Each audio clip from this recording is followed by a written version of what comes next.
आपकी तरफ से जो ओबिचुरी रेफरेंसेस मूव किए गए हैं उनके हक में बोलने के लिए खड़ा हुआ हूँ। जैसा आपने खुद कहा, लिस्ट बहुत लंबी है। इस लंबी लिस्ट से ही पता चल जाता है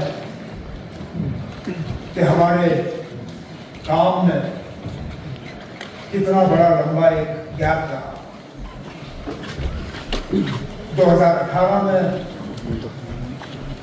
जम्मू के बजट सेशन में हमने इस तरह के ओबिचुरी रेफरेंसेस पास किए और उसके बाद से लेके आज ये पहली मर्तबा हमें मौका मिला है उन लोगों को याद करने का जो आज हमारे दरमियान है। 57 ऐसे महान हैसियत जिनमें साबका इस मुल्क के सदर, वज़ीर आज़म, स्पीकर और फिर जम्मू कश्मीर से जुड़े हुए हमारे साबका governor, member parliament, MLAs, MLCs।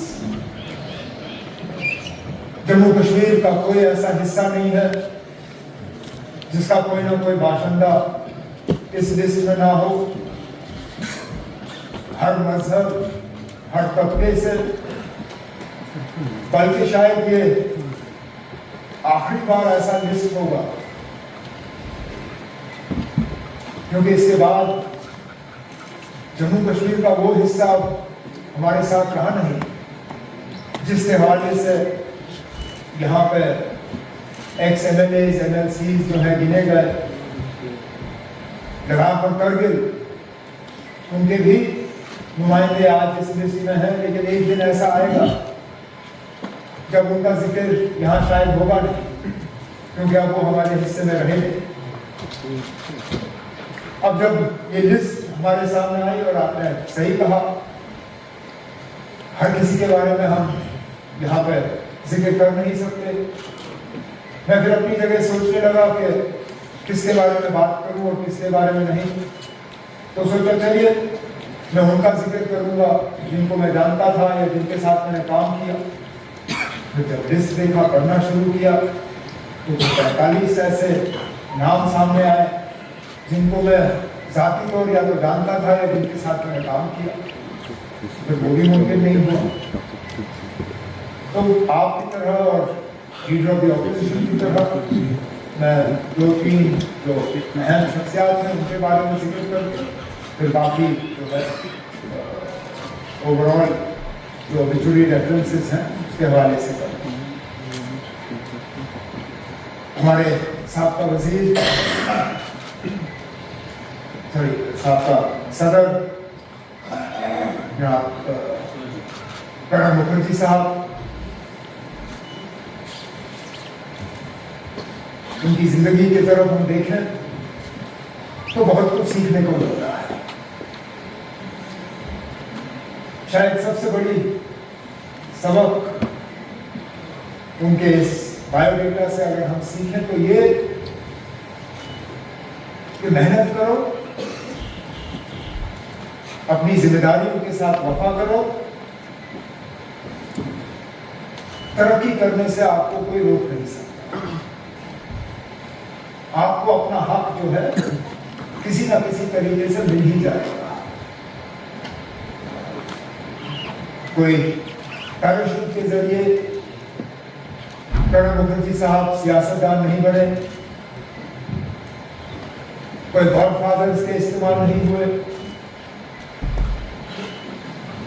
मेहनत की, जो जो उनको जिम्मेदारियां सौंपी गई उनके साथ वफा किया और आगे बढ़ते गए। शुरुआत में डिप्टी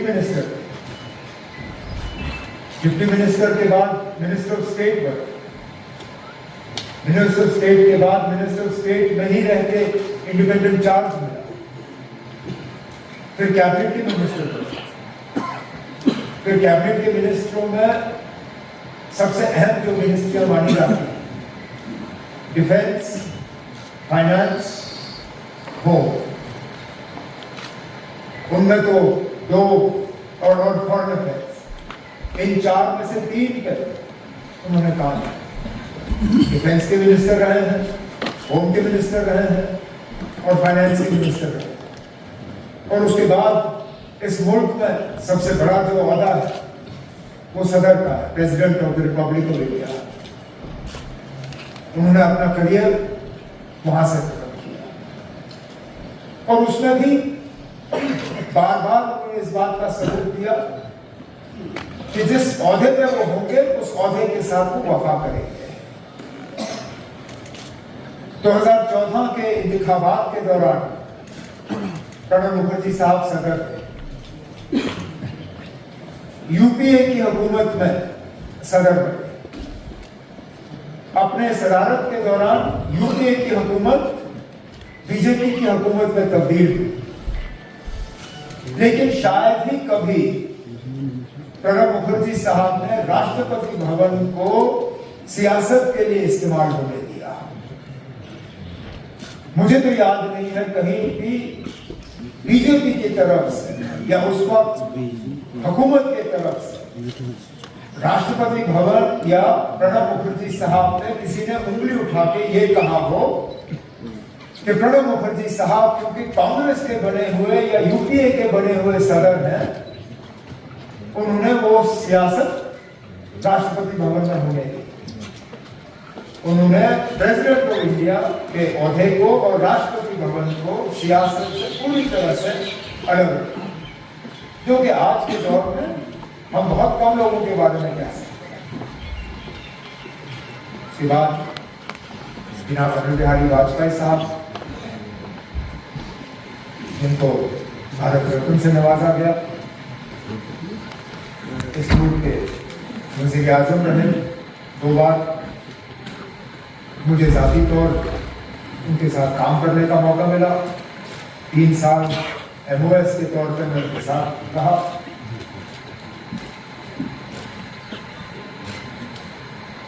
बाकी मुल्क के हवाले से जो उनका रोल रहा है वो सब जानते हैं।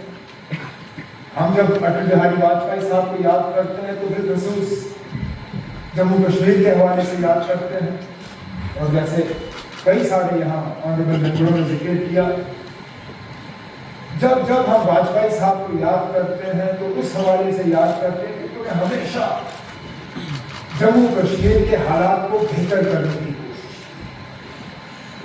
हमेशा यहाँ का जो तनाव का माहौल रहा, यहाँ जो वायलेंस रही, यहाँ जो हिंदुस्तान और पाकिस्तान को लेके जम्मू कश्मीर के मुतालिक रिश्ते खराब रहे, उनको हमेशा सुधारने की कोशिश, उनको दुरुस्त करने की कोशिश। वो पहले इस मुल्क के ऐसे लीडर, उनको याद किया जाता है कि वो लाहौर बस लेके गए, दिल्ली लाहौर बस सर्विस में शुरू हुई, लेकिन उस दौरान वो मीनार पाकिस्तान भी गए, जो एक हिंदुस्तान के लीडर के लिए वहां जाना और मीनार पाकिस्तान वहां पे हाजिरी देना ये कोई मामूली बात है। फिर सरहद पे खड़े होकर कहना कि हम दोस्त बदल सकते हैं, पड़ोसी बदल नहीं सकते। आज के दिन में शायद ही कोई इस तरह की बात करेगा। बार बार जब हालात यहाँ खराब हुए, उन्होंने यही कहा कि बातचीत के जरिए ही मसले हल किए जा सकते हैं, उसके अलावा कोई चारा नहीं। दोस्ती का हाथ बढ़ाते रहे, इस बात के बावजूद के उसके लिए उनको मुश्किल का सामना करना पड़ा। जब जम्मू कश्मीर के मसले के हवाले से बात की तो कहा कि इंसानियत, जमहूरियत, कश्मीरियत।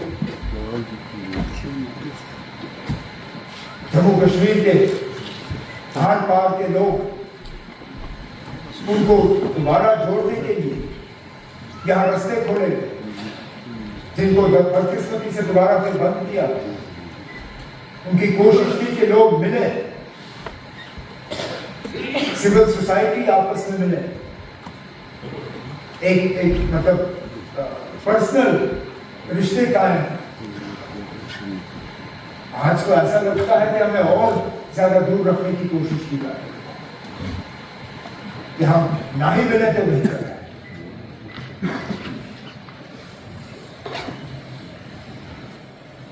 मैं तो मान के चलता हूं कि अगर वाजपेयी साहब के दिखाए हुए रास्ते पे हमने जम्मू कश्मीर के साथ सलूक किया होता तो आज हमारा वो हाल नहीं होता जो हाल है। क्योंकि चलिए वो नहीं रहे, उनका दिखाया हुआ रास्ता याद नहीं रहा। उन्होंने जो नक्शा एक हमें छोड़ के दिया था उस नक्शे को हमने छोड़ दिया। क्या करें?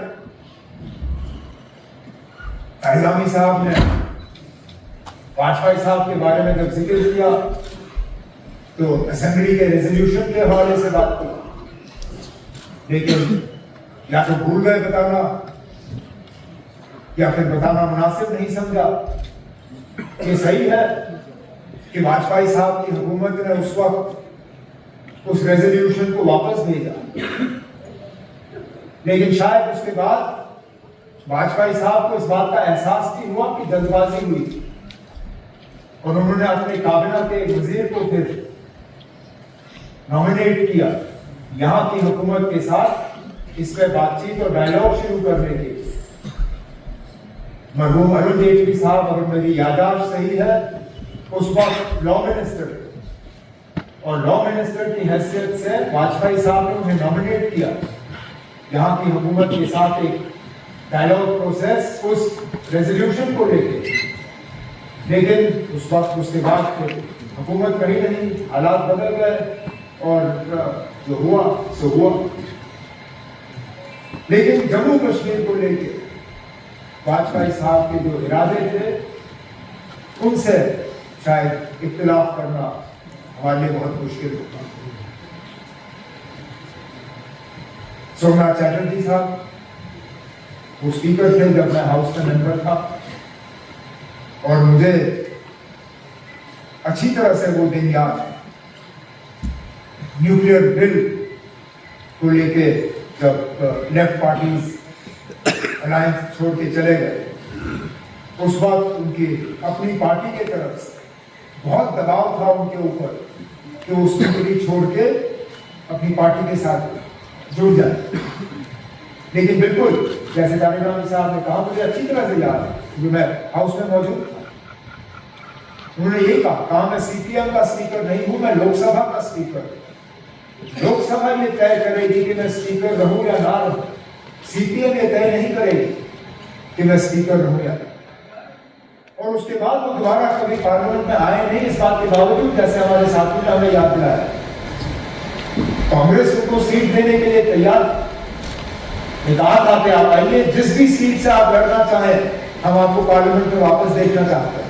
उन्होंने कहा नहीं, मेरी पार्टी ने जरूर मेरे साथ रिश्ता तोड़ा होगा, लेकिन मैंने अपना रिश्ता अपनी पार्टी के साथ नहीं तोड़ा। मैंने जितना वक्त पार्लियामेंट में गुजारना था मैंने गुजारा। एक मिसाल है, आज के दिन में तो हमें बदलने में वक्त नहीं लगता। अभी तो इलेक्शन से निकल के आए हैं। हम में से कौन सी ऐसी पार्टी है जिसने आया राम गया राम का सिलसिला नहीं देखा? कोई टिकट मिलने पे दूसरे से नाराज, कोई टिकट ना मिलने पे अपनी पार्टी से नाराज और कहीं और जो है दरवाजे खटखटाने का काम कर रहे। बहुत कम ऐसे सियासतदान हैं सोमनाथ चैटर्जी साहब की तरह जो अपने असूलों पर कायम है। तो शायद ये हमारे लिए एक सबक कि आखिरकार सियासत जो है सो है, असूल बहुत जरूरी है। अब जम्मू कश्मीर को लेके जैसे मैंने कहा, गवर्नर से लेके एमएलए एमएलसी तक इतने सारे नाम और उनमें से कई सारे जिनके साथ मैंने खुद काम किया। अब एक एक का मैं जिक्र कर नहीं सकता, लेकिन एक साथी का जिक्र किए बिना शायद रहूंगा तो गलत होगा, क्योंकि वो सिटिंग मेंबर रहे हिसाब से। और मुझे लगता है सिटिंग मेंबर की अपनी ही एक हैसियत होती है। उसके साथ साथ वो एक ऐसे सिटी मेंबर थे जिनके साथ बहुत करीबी काम करने का मौका मुझे हासिल हुआ। शायद आप में से कोई ऐसा नहीं है जिसने देवेंद्र के साथ इतनी नजदीकी से काम किया हो जितना मैंने। मुझे सियासत में 25-26 साल हो गए, जिसमें से 19-20 साल तो मैंने देवेंद्र के साथ बिताए। नेशनल कॉन्फ्रेंस का सदर बना 2002 में, तो देवेंद्र मेरे साथ मीडिया एडवाइजर के तौर पे आए। MLC बने, इलेक्शन 2008 में इलेक्शन हुए, एडवाइजर के तौर पे मेरे साथ आए। जब मुझे मिनिस्ट्री में तब्दीलियां करनी पड़ी, उफ्कत नहीं किया, तंजीम की जिम्मेदारी दी मैंने उनको, और जब तक नेशनल कॉन्फ्रेंस में रहे अपनी तंजीम की जिम्मेदारी संभाली। मेहनत करने में वो कभी नहीं रखते थे। आप लोग गवाह, आपके साथ आने के बाद जहां जहां आपने जिम्मेदारी, कहीं हिमाचल में, कहीं पंजाब में, कहीं और, जिस मोर्चे पे खड़े किए वहां पे उन्होंने अपनी जिम्मेदारियों को निभाया। शुरुआत भी उनकी वैसी ही रही। वालिद साहब उनके इंजीनियर, बिजनेस से उनका लेना देना था नहीं। एक मारुति के वो सर्विस स्टेशन का उनको गिरधारी लाल ढोगरा साहब ने इंतजाम करके दिया, और इसमें भी देवेंद्र कभी भूला नहीं। जम्मू में बहुत सारे वो राउंड अबाउट गोल चक्कर बने हुए, लेकिन सिर्फ एक जम्मू में ऐसा गोल चक्कर है जो साल के 12 महीने उसकी घास की कटाई होती है, वहां फूल लगे होते हैं, वहां मूर्ति साफ होती है। वो है गिरधारी लाल ढोगरा साहब का जो चौक है गांधीनगर के पीछे, क्योंकि उसको संभालने की जिम्मेदारी देवेंद्र ने खुद ली। जब उनको मिला था वर्कशॉप, बड़े घरों के लोग, बड़े घरों के बेटे जो है अपने आप को भी बड़ा समझते हैं, लेकिन देवेंद्र ऐसा था, काम सीखने के लिए खुद डांगरियां पे। बहुत सारे लोग ऐसे हैं जम्मू कश्मीर में जो आज भी याद करते हैं, जब वो गाड़ी वहां लेते थे धोने के लिए, देवेंद्र के हाथ में पाइप, वो खुद गाड़ी धोता था सीखने के लिए कि ये करना कैसे है। तब जाके उसकी इतनी बड़ी मारुति की वो एम्पायर बनी।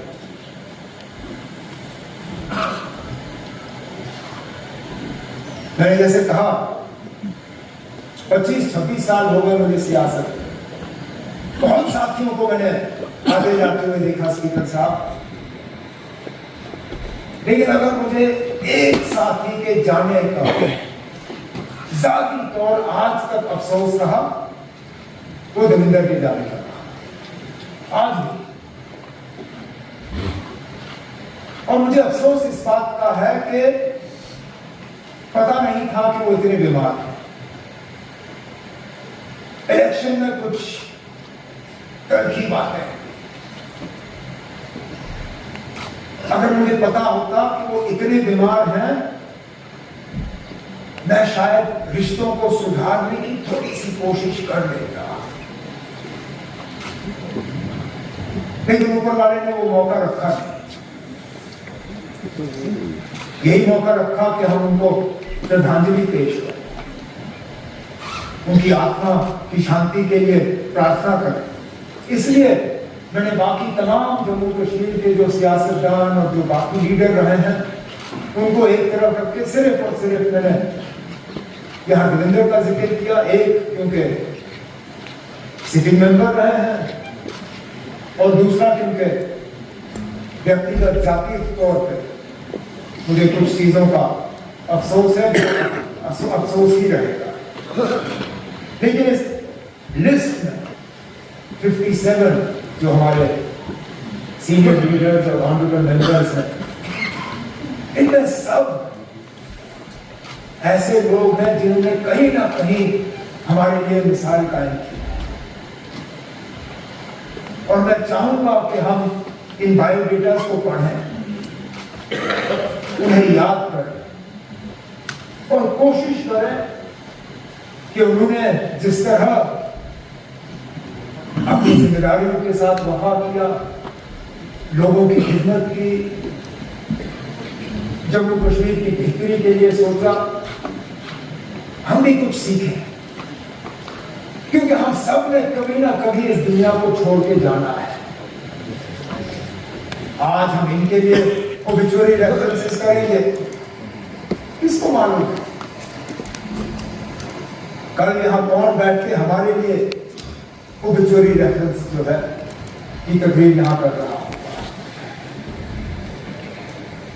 जब भी हम कुछ करें हमें कहीं ना कहीं दिमाग में सिर्फ ये ख्याल रखना चाहिए कि कल को जब जम्मू कश्मीर के असेंबली में हमारे हवाले से हमारे लिए बात करेंगे, हमें कोई ना कोई ऐसा अच्छा काम करना चाहिए ताकि जब हमारा वहां पे जिक्र हो, जो हमारे हक में वहां बोलने के लिए खड़े हों, उनके पास कुछ बोलने के लिए रहे। अगर यही हम सोच के अपना यहां अपने काम को अंजाम दें तो मुझे लगता है हम इस हाउस के साथ, अपने वोटरों के साथ, जम्मू कश्मीर के लोगों के साथ और बिलखसूस इन महान हस्तियों के जिनको आज खिराज अकीदत पेश करने के लिए हम खड़े हुए हैं, उनके साथ हम सही मायने में वफा कर पाएंगे। तो इसलिए स्पीकर साहब, आपकी तरफ से जो ओबिचुअरी रेफरेंसेस मूव किए गए हैं, उनके हक में मैं आज आपकी आवाज के साथ अपनी आवाज जोड़ता हूं। मैं अल्लाह ताला से दुआ करता हूं कि इनको जन्नत में अला मुकाम हासिल हो, इनकी आत्माओं को शांति मिले और हमें इनकी जिंदगियों से कुछ सीखने का मौका मिले। बहुत हमसे दूर चले गए थे, भारतीय जनता पार्टी में थे, हमारे घर लेकर चाहता हूँ। जब उस कमरे में पहुंचा, आपके साथ पूरी तस्वीर उनके साथ लगी थी। जब वहां से लोग चले गए, वापस से वो कमरा वैसा ही, इतना बात करते हैं यार, मतलब एक अजीब सा माहौल लगा उसको। जम्मू को अगर अपना घर समझते थे तो कश्मीर में भी उनके कितने दोस्त पैदा जो इस इलाके के रहने वाले थे, जिनके रह चुके हैं। सईद अली शाह गिलानी साहब को जहाँ वक्त नहीं है, वह काफी करने का बहुत सारे लोग हैं जिनको मैं खराज की पेश करना चाहता था, लेकिन वक्त की कमी की बात मैं आपका मशहूर हूँ। आपने क्योंकि अभी जब मैंने मुस्लिम पे उस टाइम पे बीजेपी 1921 बट वो लोग अप्रोच करता है और दोस्तों के स्वामी हर उसके घर में रहा और ना केवल जम्मू की बल्कि जम्मू कश्मीर की खाने है, तो मैं उनको भी अपने सदस्य पर करता हूँ। हमारे स्वर्गीय मल्ला जी के लिए भी अपने